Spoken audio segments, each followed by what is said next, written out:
Welcome back. An interesting conversation we're having here with Gloria and Dr. Viti in Charity and John Mugo, who are still here with us. Tackling unemployment is what we're discussing. I'd love to pull up 2 tweets that we've gotten from you, our viewers, and hopefully get your answers right now here in studio. Could we have them?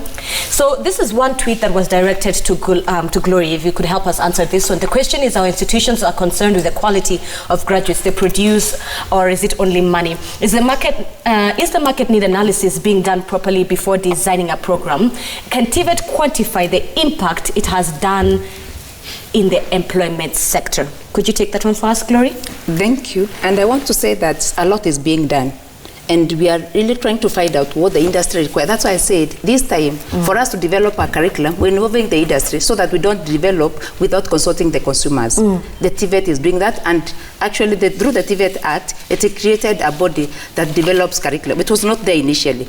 The institutions were just coming up, curriculums, training for the sake of training. Currently, we are training with a target. Who are we training for? What does the industry require? So that one, at least, Tvet is doing. The other thing I know actually right away is happening is that Technical University of Mombasa is doing a research that is targeting over 50 institutions to do a tracer study. Where did our graduates go? What are they doing out there? Actually, I'm embarrassed to say that it was not done earlier. It should have been done many years before so that we know where, once our students graduate, where do they go to? Are they giving the relevant skills to the industry?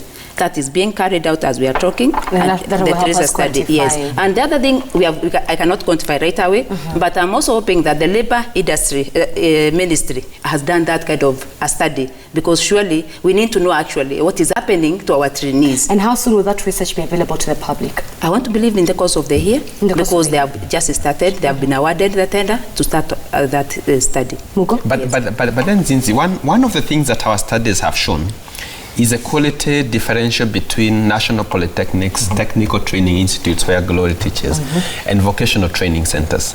Now, in 2013, we devolved vocational training, you know what we call now artisan courses. Now, the national government, when you hear that there is a lot of money to Tvet, it's actually going to national polytechnics mostly, and technical training institutes. Now, when you look at a person, and vocational training centers, what used to be called youth polytechnics, are actually enrolling more than 45% of all the youth who we say are in Tvet. But those institutions, when you go to them, you find the way they are training mechanics, for instance, the engine they are using is that age of carburetor. It's actually that mechanic coming from a youth polytechnic going to a garage. They are actually in a shock to see the kind of cars that are now being driven. So rather than, I think, now improve these institutions and upgrade them, the decision that was made was to construct a new technical training institutes in every constituency and equip them. Now, there are such wrong decisions, I think, that government makes, because while I understand that members of parliament need big institutions in their constituency, one of the issues is that these now big, huge, built new institutions that are very well equipped have no students, because first of all, they have no trainers. Then they are built somewhere in a village where they could get land, where there is no accommodation around. So some of these policies, when Glory says that quality, we are paying attention to quality, but I think that quality is not equitable. And half of the youth actually who are in Tvet are not enjoying that quality. And this is a big policy issue that needs to be looked into, because vocational training centers are the ones that are nearest home, are based at the community. They are the ones enrolling youth from poorer families, those that are less educated. But Mugo, is that a policy issue or more of a course issue? Yes. Because we devolved, it is true, we devolved the vocational centers, which used to be youth polytechnics. I pray that a policy can come up, maybe to take them to the national government, because we need that continuum, whereby you start from artisan, you can move to craft, you can move to diploma. And you realize it is true. The technical institutions have received a lot of modern equipment, and they are being devolved everywhere. The question is, what is happening at the vocational centers? Who is in charge of those institutions? They have been involved with the law, to the county government.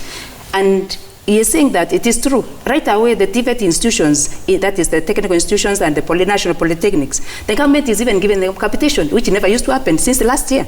Because initially, even help used to go to universities. The Tvet trainees, who are the majority, were not getting help. That is the loans and bursaries and even out of pocket. Kati, where I am the chair, we have been fighting for that the majority of the youth are going to Tvet institutions. They are not accessing help. They are not given capitation. And I thank God at least somebody has listened to us. Since last year, September, the students are receiving 30,000. Every training goes to Tvet institution, whether in the National Polytechnic or Technical Vocation Centers. The only problem now is that there is that dislink between the institutions that have already been devolved. And it is not a matter of policy, because we realize that the lowest level of education, that is the pre-primary and the vocational centers, have been devolved to the county government. Yes. The only thing that can be done is to make sure that there is equity, like he's talking about, because why are you targeting somebody who is in the Tvet institutions at a higher level and leaving the one at the lower level? Right. Yes, but you know now it is under the county government, unless now a policy change whereby they're involved in the other ministry. Right, Dr. Awiti, I can see you also want to get in your thoughts on that. But even as you do so, talk to me about how unemployment, you know, yesterday we were celebrating International Day of the Rural Woman.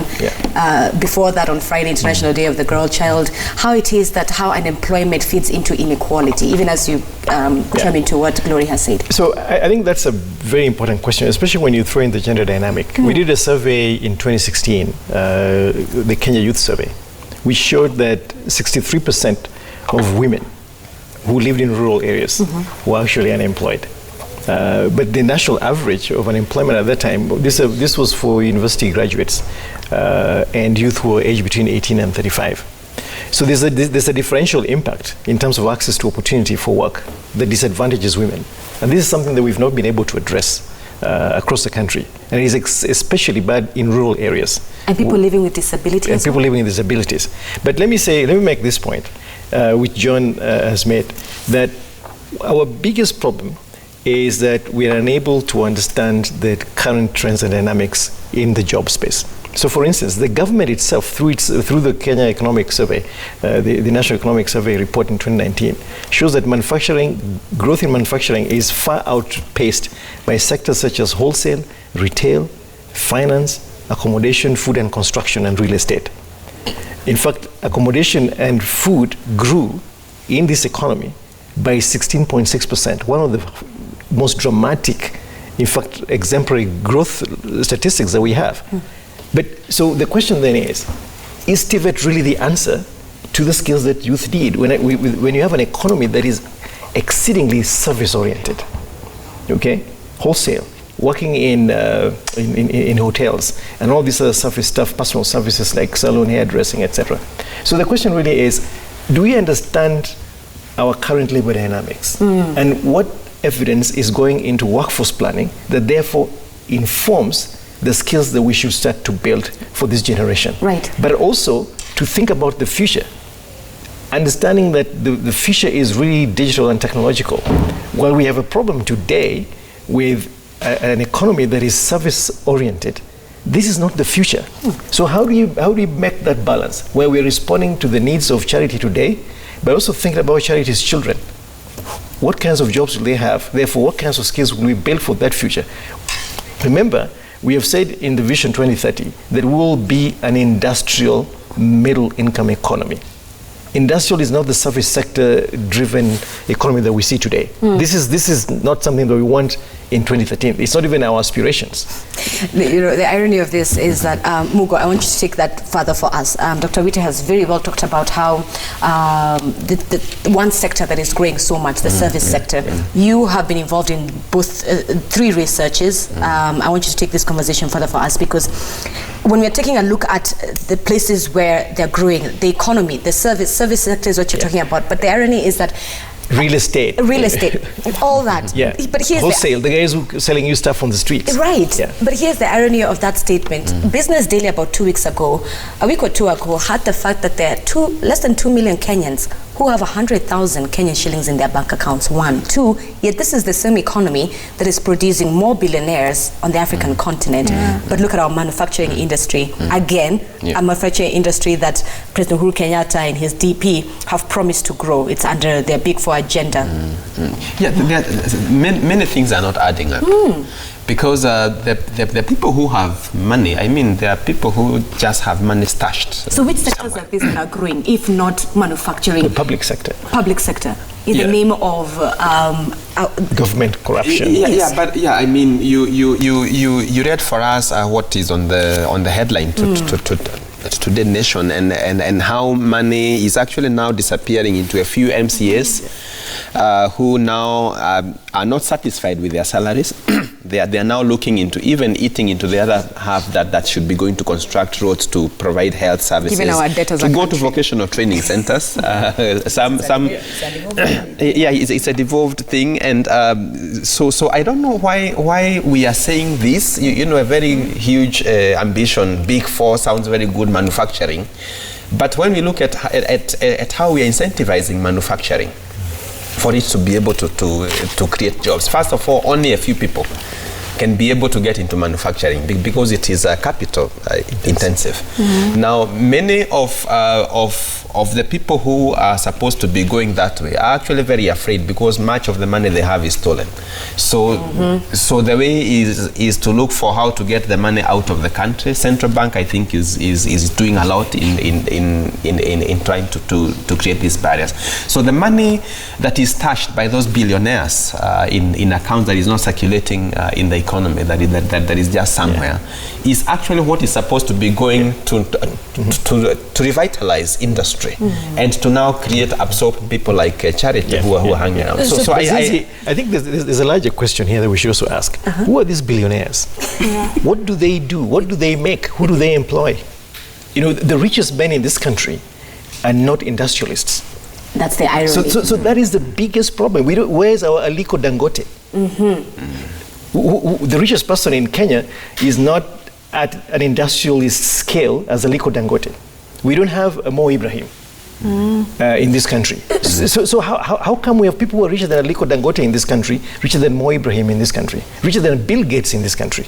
So how then do we grow our manufacturing industry? Yes, you're saying it's capital intensive, Mugo, but then how do we go about it? Or rather, how can we build up on these other sectors? He's talked about how the service sector seems to be the most popular one, but then these other sectors that perhaps if we paid more attention to, if they had certain incentives, they would, help the economy. The danger we have, as Alex is saying, I think the people who have ideas have no money, and the people who have money have no ideas.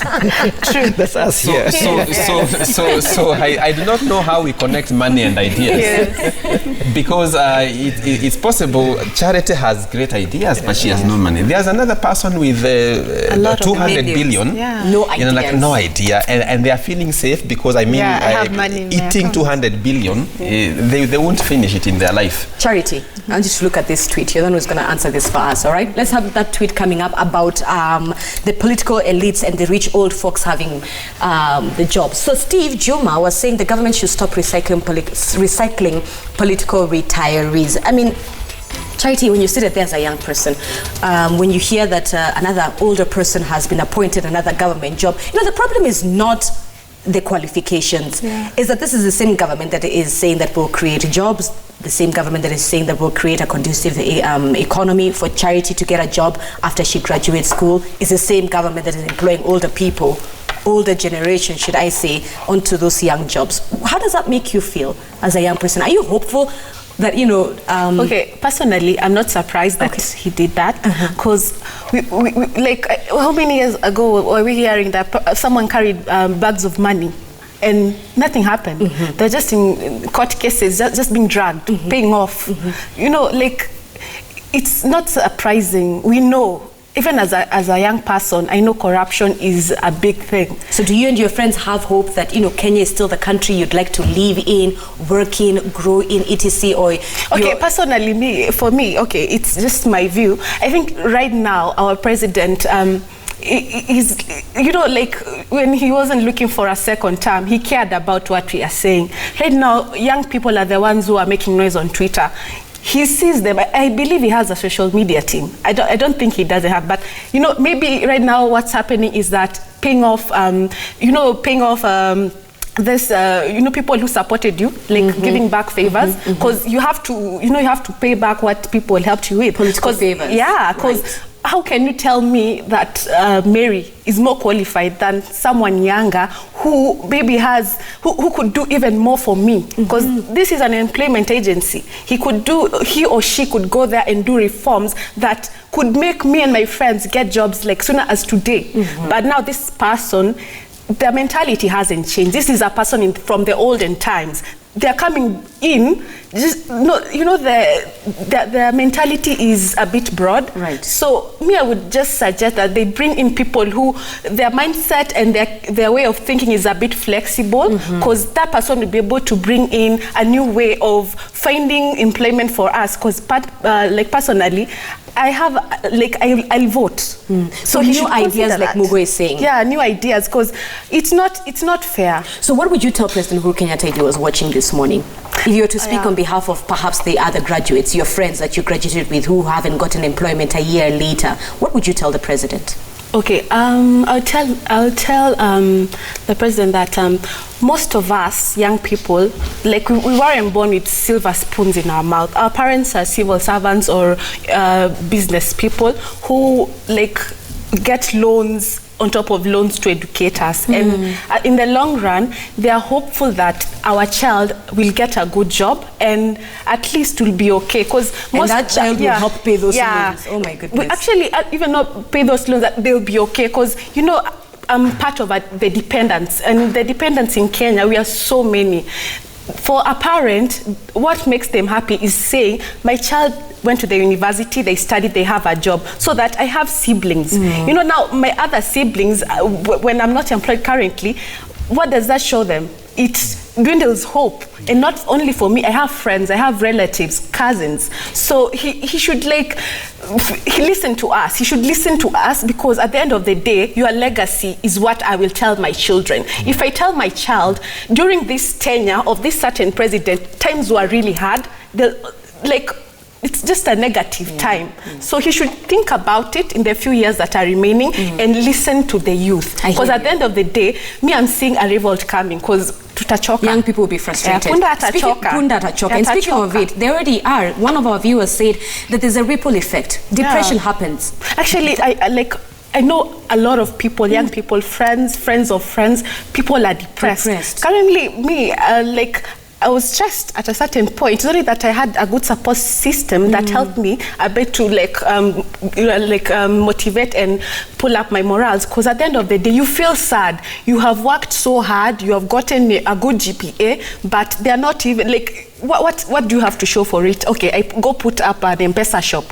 There are more than 50,000 M-Pesa shops. Okay, I'll have a business. People will be saying, I put up a business. Really? They'll go to another person. How are your friends handling the depression that is coming from lack of unemployment? It's a really big thing. Mental health problems. We usually talk about it all the time. The main issue we're tackling is people trying to talk about it. Talking about it is their problem, because a lot of people are suffering. And one problem that is happening right now is that the older generation, when someone is depressed, like a young person, really, they don't believe someone can be depressed because you're just staying home, you don't have children, you don't have there to be depressed about. Yeah, yes, for them to grasp that a young person is stressed or facing anxiety or depressed. When someone is young, they're telling you have the whole world ahead of you. Why are you depressed? It's hard for them to grasp it. But they're on the ground, people are depressed, people are committing suicide, we are angry, we are sad. Where are our jobs? Glory, Dr. Witi, John Mugo. My goodness. Dr. Witi, you get to speak to university students day in and day out. Is that true? This is true. The sort of depression, the mental health, the stress that young people are facing due to unemployment. You're told all your life, work hard, do this, and you go by the script. You go by the script. Yeah. So you think about the statistics that you threw out in the beginning. We actually did this survey that helped validate that 78% of our population is below the age of 35. The median age is 19. Even by 2050, the median age of this country will still be 25. Oh boy. Just as young as she is. So can you imagine that volume of anxiety, of anger, of frustration that we're going to carry forward going into the future. But I like what Charity has said to the president. Mr. Kenyatta, I know you're watching, or your people are watching, but let me say this to you. What Charity has said is what will define your legacy. Yeah. It is the stories that she will tell her children, Mr. Kenyatta, that will define your legacy. The Big Four will not, if it does not produce the jobs and the opportunities that these young people need in this country today. This pains me as a parent, just like you are, that our children will say that we failed them. So you're listening to this. I think it is time for us to have a different conversation about where this country is going to go.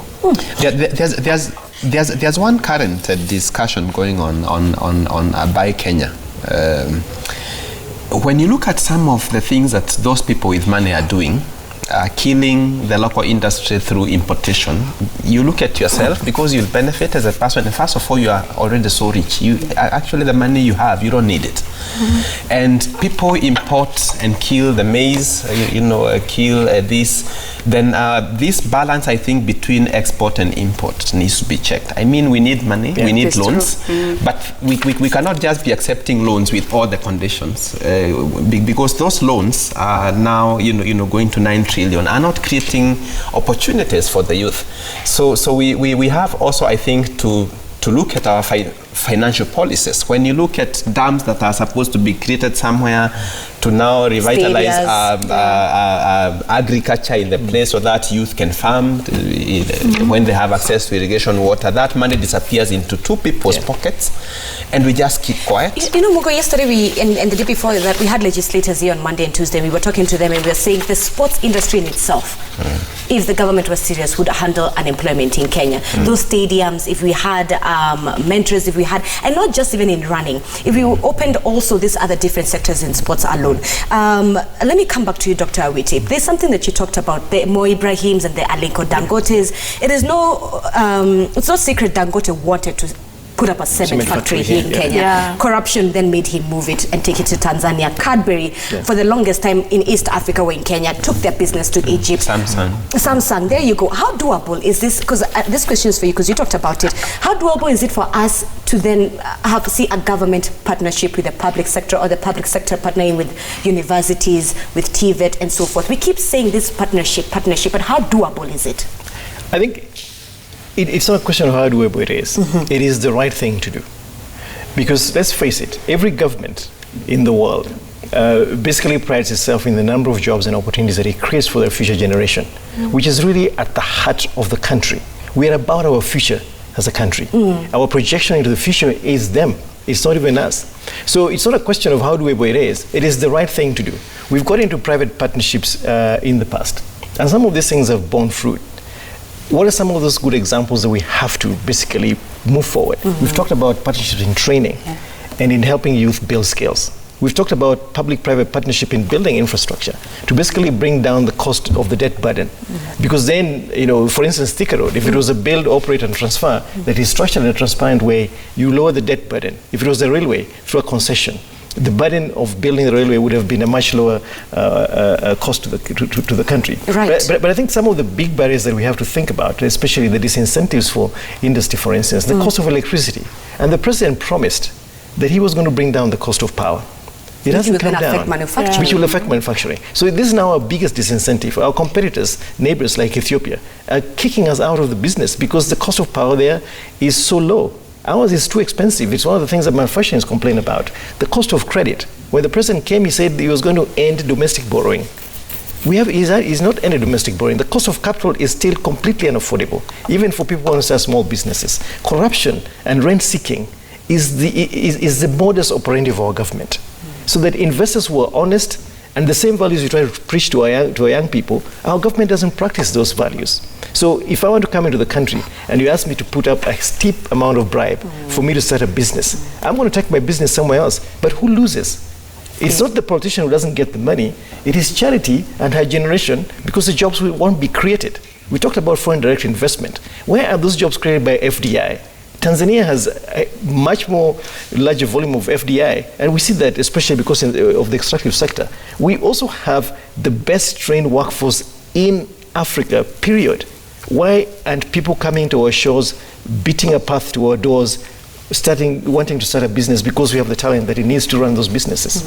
This is the question that our politicians must answer. Glory, let me hear from you on that issue of partnership, how doable it is, even for Tvet institutions. Yes, it is the way to go. Private-public partnership.